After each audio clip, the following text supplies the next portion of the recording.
les thèmes qu'on va aborder dans cette révision, ça sera en relation avec les intents, les list view et les bases de données locales. Donc on va voir tout ce qui concerne SQLite. On va commencer avec la première partie, ça veut dire la classe intent, et comme vous voyez là, on va voir la navigation d'une activité à une autre. Au niveau de cette navigation, donc là on a le bouton là à propos, donc c'est une variable que j'ai déclarée. Je vais la lier à celle au niveau de notre fichier XML. Et au niveau de l'appel, vous voyez, j'ai appelé la classe intent. J'ai déclaré une variable qui s'appelle à propos de type intent. Ensuite, je vais l'instancier, donc est égal à new intent. Comme paramètre, je vais lui donner le contexte, donc à travers la méthode getApplicationContext. Et ensuite, je vais préciser c'est quoi notre destination à travers donc le nom de l'activité de destination .class. Ensuite, je vais appeler la commande startActivity et je vais lui fournir en paramètre la variable qu'on a déclarée tout à l'heure. Donc ça, ce qui concerne la navigation d'une activité à une autre sans passage de paramètres. Maintenant, la deuxième manière de navigation, ce sera avec passage de paramètres. Donc là, on a deux activités, une activité appelante et une activité appelée. Donc là, je vais vous faire une petite présentation là, de l'activité appelante qu'on va appeler A1. Donc là, ce qu'on va faire, on va créer deux contrôles là. Ils sont de type editText. Donc la première, elle a de nom, elle dit tiré par texte et param1 envoie. Et le deuxième, ce sera texte et param2 envoie. Donc ce sont deux editText. Donc ça, c'est notre activité A1 qui va appeler une deuxième activité. Donc c'est celle, l'activité appelée. Et on va l'appeler donc A2. Elle va contenir à son tour deux. Donc c'est peut-être des text view ou bien des textes. Donc si on veut que ce soit en lecture seule, donc on va les mettre en format text view. Donc la première, ce sera texte et param1 reçu. Et la deuxième, texte et param2 reçu. Donc vous remarquez là, donc j'ai déclaré au niveau de l'activité appelante, donc A1, j'ai déclaré une variable de type intent, je l'ai appelée pp, égale new intent. Comme d'habitude, je vous fournis le contexte. Ensuite là, l'activité de destination, passe params activity.class. Tout à l'heure, j'ai appelé directement start activity. Cette fois-ci, on va déclarer des paramètres. Donc pour ajouter un paramètre, il faut utiliser la méthode putExtra. Pour ceci, je vais fournir la clé, donc param1, et ensuite son contenu. Donc là, et par la suite param2 et son contenu. Donc j'ai utilisé la méthode getText.toString pour convertir la séquence de caractères qui est éditée au niveau du contrat. On va le convertir et ensuite on va l'envoyer à la deuxième. Au niveau de l'activité appelée, comment je récupère les paramètres reçus? Donc je déclare une variable extra de type bundle qui est égale à getIntent.getExtra pour récupérer les paramètres extra. Et ensuite, donc je vais écrire dans ces contrôles à travers extra, donc notre variable .getString de param1. Donc là, pour la première, donc là c'est la clé qu'on a précisée tout à l'heure au niveau de A1 et param2 qu'on a aussi défini au niveau de param2.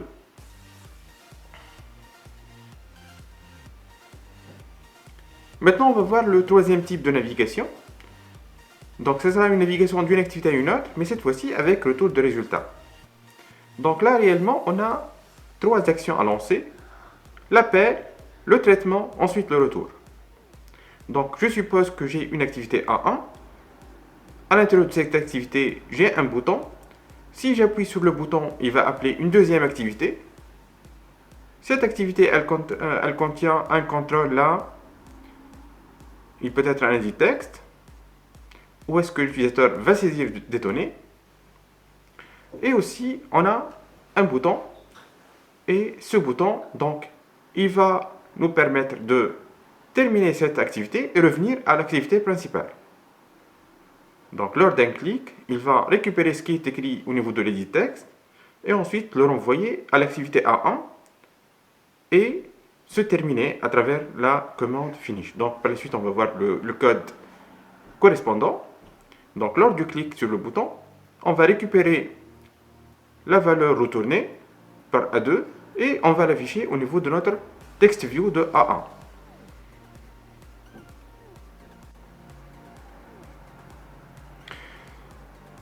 Donc là, on va intercepter le retour de A2 vers A1 et on va l'écrire dans le text view.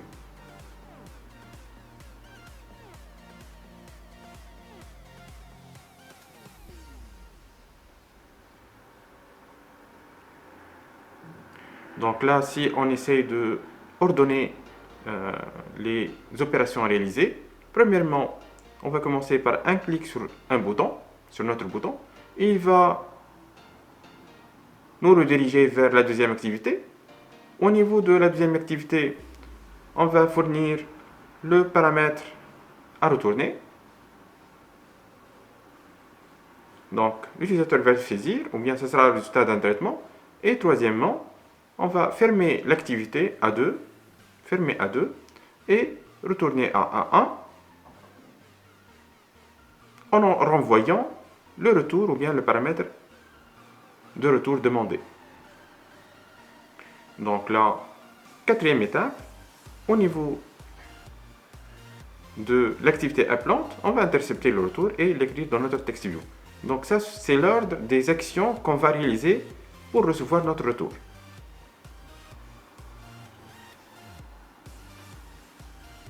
Donc si je saisis la Toto au niveau de l'ID texte, en cas de renvoi et d'appui sur le bouton, on va récupérer ce paramètre et l'intercepter et l'écrire dans notre text view. Maintenant, on va voir le code correspondant à cette action. Donc ça, c'est le premier code, ou bien la première tâche au niveau de l'activité appelante. Donc comme vous voyez là, on a un bouton, récupérer résultat. Donc on a lié à ressource.id.btn récup résultat. Ensuite, on a implémenté la méthode setOnClickListener. Donc écouteur sur l'événement click. Intent espace res égale new intent. Comme d'habitude, je vous fournis là le contexte et l'activité de destination, point classe. Et cette fois-ci, faites attention, on n'utilise plus start activity, mais start activity for result. Je donne deux choses, deux paramètres. Premièrement, l'intent de destination et deuxièmement, le code. C'est quoi l'utilité de ce code? On va voir que, en effet, on peut s'attendre à qu'une activité peut nous renvoyer plusieurs résultats qui sont correspondants à plusieurs codes différents. Donc, pour distinguer entre ces résultats, on va utiliser ce code. Donc, maintenant, au niveau de l'activité appelée, donc dans notre cas, c'est le A2.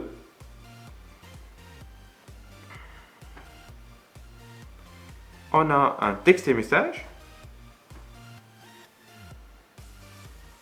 C'est un contrôle de type editText. Et on a un bouton. Donc, btn, retourner résultat, ou bien RE, là.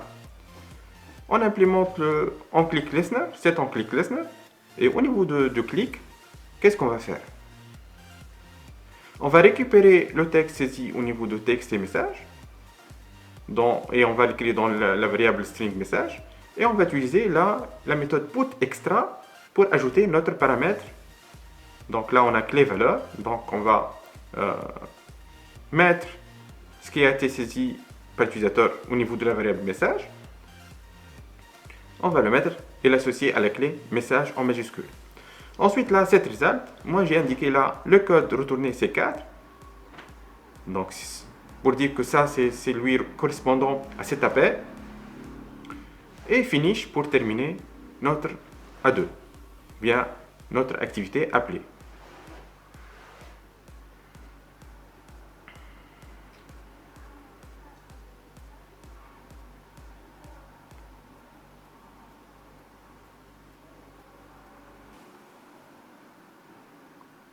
Donc si je résume là les actions, l'ordre des actions, clique sur le bouton, écriture du message, on va afficher A2, ensuite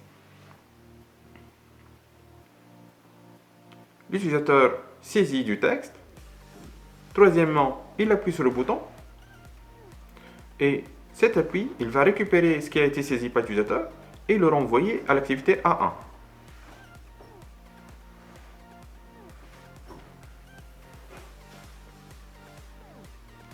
Finalement, on va intercepter ce retour et on va écrire le contenu de notre clé message, sa valeur, on va l'écrire au niveau de notre TextView, qu'on va le voir par la suite. Donc maintenant, c'est la partie de interception et affectation. Donc là, on a au niveau de A1, on a la première partie, c'est l'appel de l'activité A2. Ensuite, A2, on va récupérer ce qui a été saisi par l'utilisateur. Ensuite, ça sera A1-B, ça c'est la troisième action dans l'ordre. C'est intercepter ce renvoi de retour ou bien retour de résultat et le traitement nécessaire à travers de la fonction qui s'appelle onActivityResult. Donc, comme vous voyez là, onActivityResult, elle a trois paramètres, requestCode, resultCode et data. Donc nous, if result4 c'est 4, ça veut dire si le résultat renvoyé est égal à 4, on va faire un traitement bien spécifique. Dans notre cas, on va récupérer la valeur du paramètre message à travers data.getStringExtra et je lui fournis notre clé message.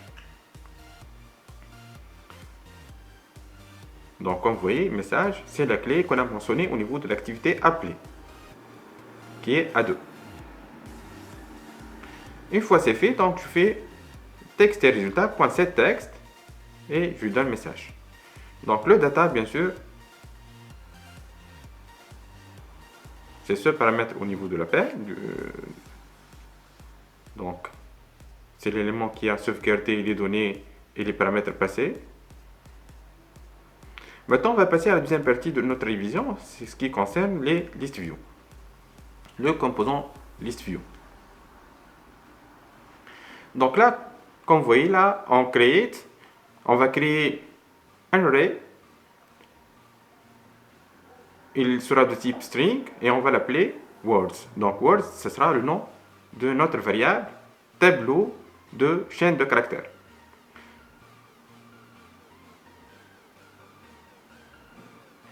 Égale new string de 10. Donc 10, ça c'est la taille de notre tableau. Donc comme vous remarquez, si on utilise array, le type array, donc on est obligé à préciser la taille à l'avance. Et sa modification, ça sera pas possible après la création. Donc là, pour ajouter des éléments, donc j'appelle le nom de notre array word, ensuite entre crochets là, je mets 0, c'est l'indice du premier élément, et je lui affecte une chaîne de caractères. Donc jusqu'à 9, donc l'indice 9 c'est le 10e élément. Et l'élément d'indice 0 c'est notre premier élément. Donc pour faire l'affectation, words de 0 égale à la chaîne 1, etc. Donc là, le 0, c'est notre indice. Et là, c'est la valeur ou bien la chaîne qu'on va affecter à cette case d'indice 0 au niveau de variable array appelée words.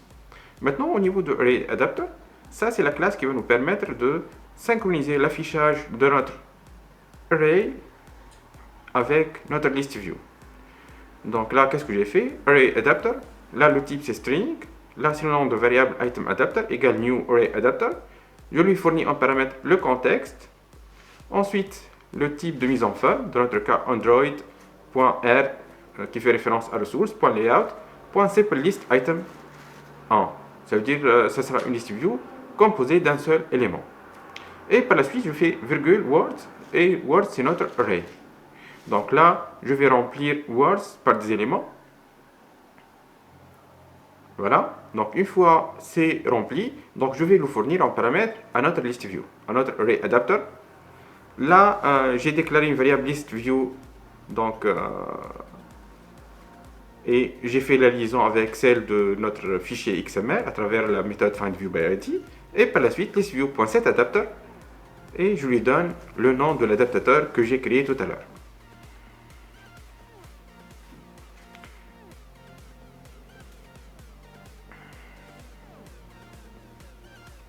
Là, au niveau de array, on va voir que on a deux types là qu'on va voir, c'est array et ArrayList. Est-ce qu'il peut changer de taille après la création? On va voir que pour le array, donc non, alors que le ArrayList, c'est possible.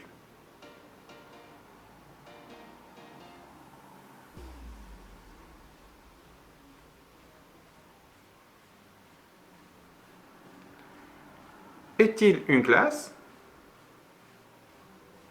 Donc l'array n'est pas une classe, alors que ArrayList, c'est une classe. Donc on va voir qu'elle a des méthodes par la suite et des attributs. La troisième critère de comparaison,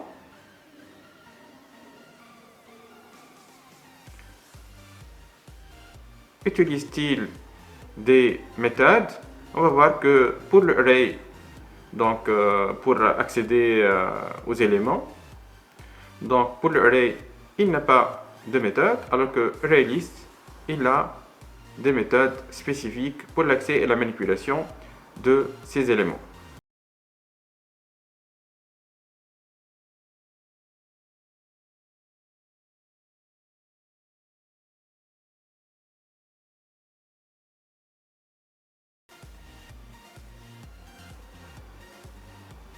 Maintenant, on va voir la création et l'accès aux éléments au niveau de ArrayList. Comme on a dit, l'ArrayList est une classe. Donc, pour créer un ArrayList, donc on va déclarer là une variable qu'on va appeler produit, sera de type string. Donc là, j'ai mentionné qu'on est en train d'utiliser la classe ArrayList. Ensuite, entre inférieur et supérieur, je vais mettre le type. Ensuite, là, sur notre nom de variable, égale new ArrayList, et j'indique le type. Maintenant, pour ajouter un élément dans l'ArrayList, on va utiliser la méthode add. Et ensuite, je vais donner notre paramètre qui est une chaîne de caractères. Donc, produit.add, entre parenthèses, biscuit, tomate, etc. Pour accéder à un élément dans ArrayList, donc je vais utiliser la méthode get, et ensuite je vais lui passer en paramètre notre indice. Bien sûr, le premier élément, il sera de indice 0, et le deuxième, il sera de indice 1, etc. Pour supprimer un élément dans ArrayList, il faut utiliser la méthode remove. Donc si je fais remove de 1, donc dans notre cas, il va supprimer l'élément tomate. Et pour avoir la taille d'un ArrayList, on a la méthode qui est size, qui nous fournit la taille de notre collection. Donc produit.size, elle va nous retourner la taille. Maintenant, si on essaie de faire une petite comparaison avec entre array et ArrayList, donc ce qu'on va écrire en vert là, ça concerne les arrays, et ce qui est en noir, ça concerne les ArrayList. Donc là, pour la déclaration de array, ça sera type, voilà, donc string, crochet, produit est égal new string de 2. Et pour l'ajout là, donc on n'a pas de méthode add, ce sera produit de indice égal, etc. Pour récupérer un élément directement, donc nom de notre array et l'indice. Et pour avoir la taille, donc ce sera produit.length. Donc ceci, ce qui concerne la comparaison entre les deux. Donc vous avez maintenant les méthodes spécifiques aux deux types, donc le type array et le type ArrayList.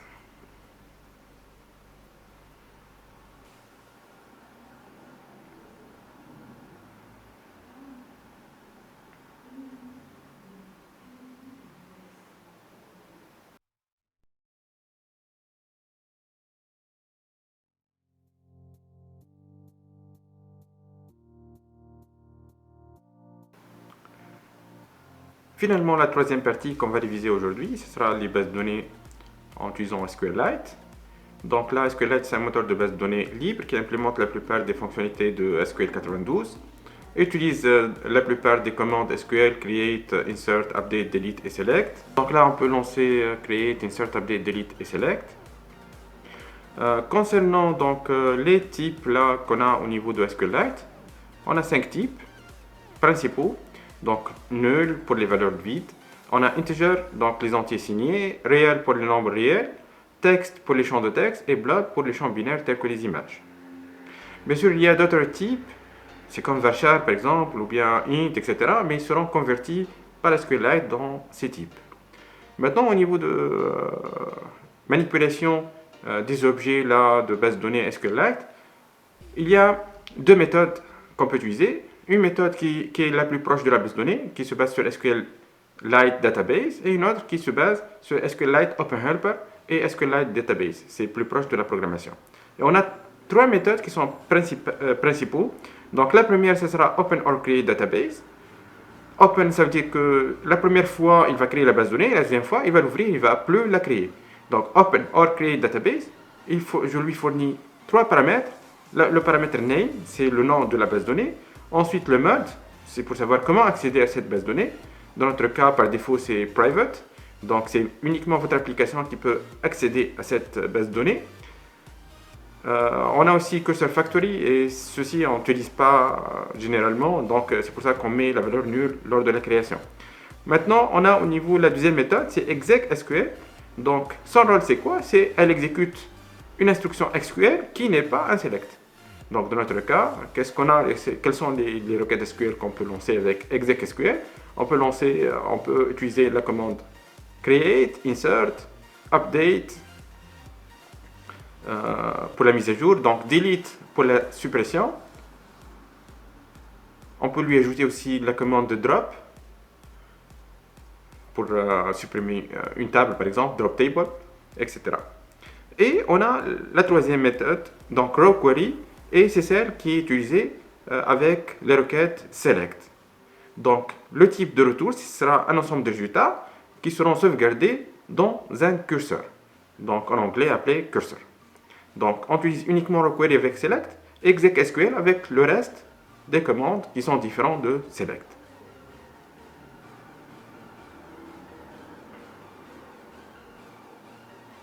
Donc les curseurs sont des variables zone mémoire utilisées pour récupérer le résultat de requête de type select.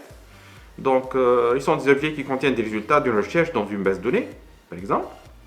Et on a quelques méthodes qu'on peut utiliser au niveau de curseur. Donc on a move to first, se déplacer vers le premier, move to next, donc se déplacer vers le suivant, move to previous vers le précédent, move to last vers le dernier élément. Et on a donc des méthodes quelques is after last, est-ce que c'est après la dernière ligne, et get count pour récupérer le nombre d'enregistrements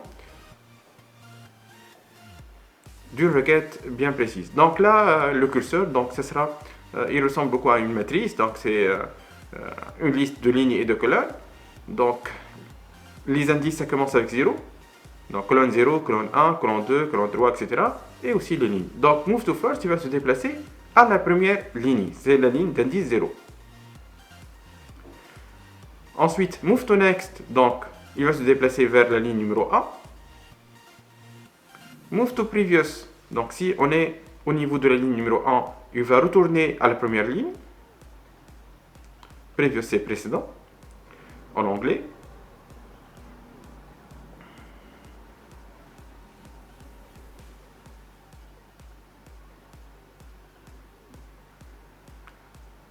Move to last, donc je suppose que en bas là c'est la dernière ligne, donc on va l'appeler n-1.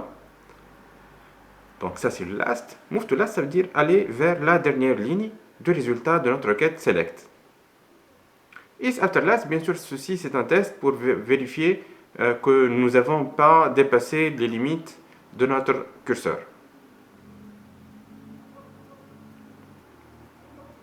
Voilà. Donc si on est là, pour tester ceci, on utilise la méthode isAfterLast. Et getCount, bien sûr, comme on a bien mentionné, on l'utilise pour obtenir le nombre d'enregistrements de la requête.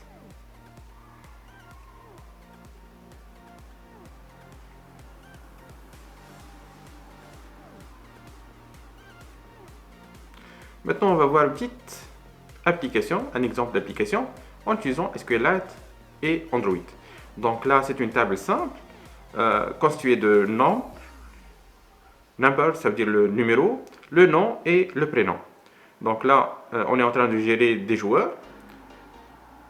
Donc, pour ajouter un joueur, il faut saisir son nom et prénom, puis appuyer sur le bouton Ajouter. Donc, pour supprimer un joueur, il faut préciser son numéro, puis appuyer sur le bouton Supprimer. Et pour la navigation, on a les boutons premier, suivant et précédent. Et on a un bouton pour afficher la liste des joueurs, donc qui est tout affiché. Donc là, au niveau de notre interface, on va voir un peu le code là. Bien sûr, ça, ce sont des importations. On ne va pas en parler, mais vous remarquez la présence de SQLite Database et tout ça. Donc, toutes les classes. Donc là, j'ai déclaré des edit textes, EDT nom, prénom et num pour le numéro. Ensuite, j'ai déclaré là des boutons, afficher, supprimer, BT1 ajouter, BT1 afficher tout. On a appelé là la variable de type SQLite Database. Donc ça, c'est une variable très importante. C'est elle qui sera la référence pour lancer une requête. Donc SQLite Database BD. Donc là, c'est la déclaration de base de données. On a aussi cursor C1. Donc ceci, ça sera utilisé pour récupérer ou bien sauvegarder le retour des requêtes de type select. Donc au niveau de onCreate, donc ça c'est l'événement donc d'initialisation. Donc on a tout ça, ce sont des liaisons avec l'interface, les contrôles de l'interface. Ensuite on a BD égale, donc base de données égale, la variable base de données égale open or create database. Essayez d'ouvrir la base de données si elle est créée. S'il n'est pas créée, essayez de la créer. Cette base de données s'appelle gestion joueur. Le contexte là, donc qu'on va utiliser, ce sera context.mode private, ça veut dire le type d'accès, ce sera de type privé. Et pour le factory, ce sera nul. Donc là, c'est la manière comment on va créer une base de données. Par la suite, on a la commande create table if not exist joueur. Et pour celle-ci, donc, on va utiliser bd.execSQL. Comme on a dit, execSQL, ça sert à tout lancer, sauf le select. Donc, create table if not exist joueur. J'ai mentionné là les colonnes. Donc, le premier, ce sera num. Il est de type integer. Primary key auto-increment. Donc, c'est une clé primaire auto-incrémentale. Nom de type varchar. Bien sûr, le varchar, il sera converti par la suite en texte. Donc, texte, c'est le type principal au niveau de SQLite. Et varchar, c'est un peu là l'ancienne notification. Mais en tout cas, le système va le convertir en texte. On a le bouton là, BTN ajouté. Je suis en train de tester si le numéro est vide, n'est pas rempli. Le prénom aussi. Donc dans ce cas, on va demander à l'utilisateur de entrer les valeurs et de les saisir. Sinon, ça veut dire si l'utilisateur a saisi les données, on va lancer une requête de type insert, donc bd.execSQL, et donc le paramètre, ce sera insert into joueur. Bien sûr, je ne vais pas mentionner le ID parce qu'il est auto-incrémental, donc c'est pas moi qui va le gérer sur le SGBD.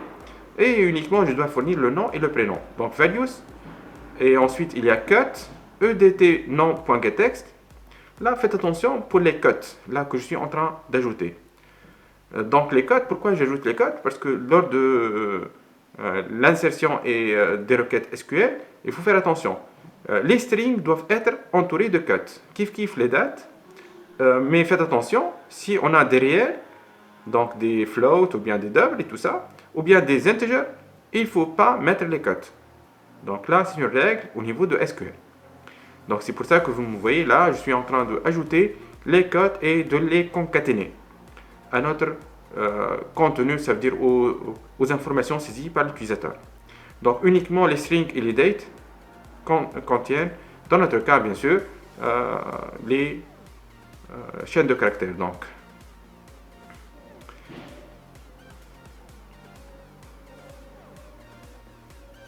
Donc bien sûr par la suite là pour afficher tout, on est en train de lancer une requête select et pour ceci donc j'ai utilisé la méthode rowQuery.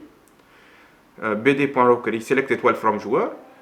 If c'est un.getCount, bien sûr c'est la variable cursor qui va récupérer le résultat. Donc vous voyez cursor c égale le résultat de la requête select. Si if c.getCount égale 0, donc je vais afficher un message d'erreur, aucune donnée. Sinon, while c'est move to next, ça veut dire que je vais me déplacer au premier élément. Donc là, il faut faire attention. C'est un.getInt, parce que c'est un integer. Pour le nom prénom, on va voir que ça sera c.getString de 1 Et c.getString de 2, c'est pour les chaînes de caractères.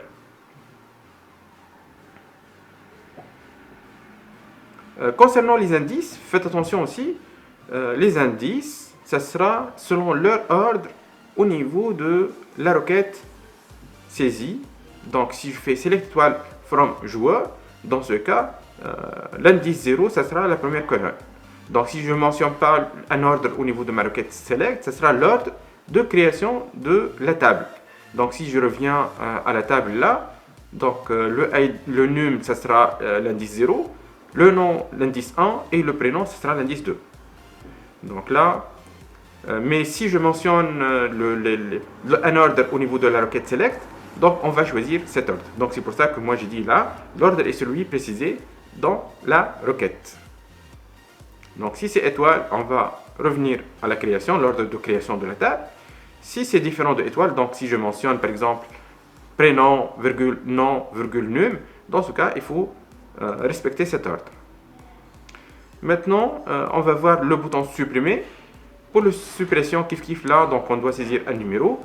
Donc je vais faire mes validations. Je vais faire un select. Étoile from joueur where num égale le numéro saisi par l'utilisateur. Et je vais tester. Donc si ça existe, if c'est.moveToFirst, je vais me déplacer là. Et je vais récupérer bd.execSQL delete from joueur where num égale edt num.getText. Donc là, comme vous voyez, je suis en train de lancer la requête delete avec execSQL et ma critère c'est à travers le bloc where. Pour le premier, donc ce sera une navigation, donc move to first, donc select étoile from joueur, ensuite je me déplace vers le premier. Pour le suivant, ce sera c1.move next. Bien sûr, si je dis if c1.move to next, ça veut dire si ce déplacement est possible. D'accord? C'est comme si c'était if c1.move to next égale true. Donc if move to previous donc je vais là pour précédent, je vais me déplacer en arrière. Donc et là, comme vous voyez, je suis en train de rafraîchir les données.